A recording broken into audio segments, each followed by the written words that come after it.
Hi, it's Trevor and Nicolle with your monthly market update for the month of July. And as always, I'm happy to be here, and I cannot believe that we are already past the halfway mark for summer. So get out there and enjoy yourselves if you haven't already done so. But with this update, I'm not only going to talk about the market update, I'm going to talk about something that's probably on your mind, as it is on my mind, mortgages. Do you know by 2026, almost every mortgage will be going through the renewal cycle? What does this mean? This means that there are some options for you that you really should consider. One of which is not accepting the first rate that has been given to you by your financial institution. It's a negotiation. You know, if you have your loyalty with your bank, that's fine and dandy, but it comes a time where you have to say you're going to have to do better than that. And if you're not satisfied, you know, the second option would be for you to consider working with another lender, which is a great alternative. If you've pulled back and paid a lot of your mortgage down, the likelihood of you qualifying with another lender the probability is very high. But do keep in mind, if you were to leave your existing financial institution to go to a new lender, you will have to requalify. The second alternative as well, if you're in a position to do so, is to make an additional lump sum. If you are in a little bit of a financial cushion where you do have some additional funds, it is always a good idea to chip away at your mortgage. Because typically right now, you know, with mortgages, that's usually the first payment that people prioritize for every month. So if you do have a little bit of extra funds to put towards your mortgage, take advantage of that opportunity as well. The third chance as well, or third alternative would be addressing payment concerns. So let's say hypothetically you have a 20-year amortization.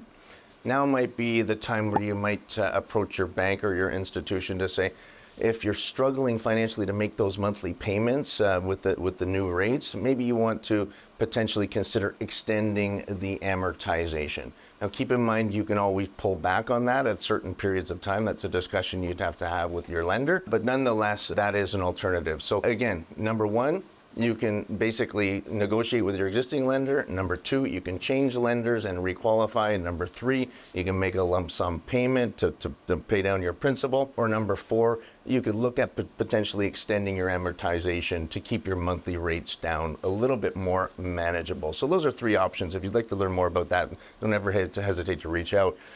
Now, we're going to get into the real estate market. Let's talk about the real estate market. So right now, as you're probably aware, when you turn on the news, you know, we've had 2 rate reductions. And keep in mind, in July of last year, there were 2 rate increases.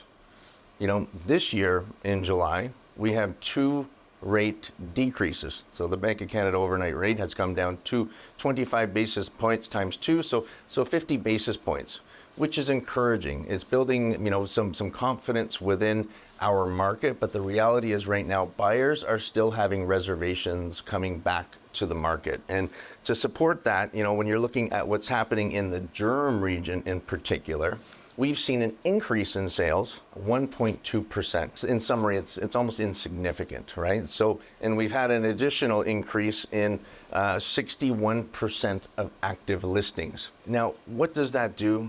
That essentially gives you an indication that it has become another buyer's market. So we have had a stability in prices. Prices have pulled back a wee bit at 4.8%, but that's not a dramatic pullback based on such a significant influx of inventory into our market. So right now, if you are a buyer and you are out there, you know, when people are selling, that's the best time to be buying. When people are buying, that's the best time to be selling. You know, a very good friend of mine, Warren Buffett, said that to me one time, and it really did hit home. So if you are in a position and you have been qualified with an existing lending partner, whether it's a mortgage broker that we've introduced you to, now's the time to get out there and pound the pavement. Now's the time to get out there and look at opportunities that might be available to you. Different micro markets might behave differently. Here's an example. You look at the existing inventory in the condominium space in the city of Toronto. There's a significant amount of inventory right now, so it does give you an opportunity to negotiate. Now, having said that as well, once that inventory depletes, and our building, essentially starts to stagnate because the cost of building right now has gone up. Fast forward 3 or 4 or 5 years from now, that existing inventory that we see today will be absorbed. And what's that going to do? That's going to put an upward pressure on prices in the condominium space once again. So if you're in a position right now to make a purchase or an investment, I would highly recommend you consider the condominium space. Alternatively, if you are a first-time home buyer, now's the time to get out there and put in offers. So once again, I'm Trevor Nicolle from the Trevor Nicolle Real Estate Group, and in the event you need help, if you need help negotiating, you need help for somebody to represent you through the negotiation process to purchase, we're always happy to help you make informed decisions. Keep well. Until next time, be safe.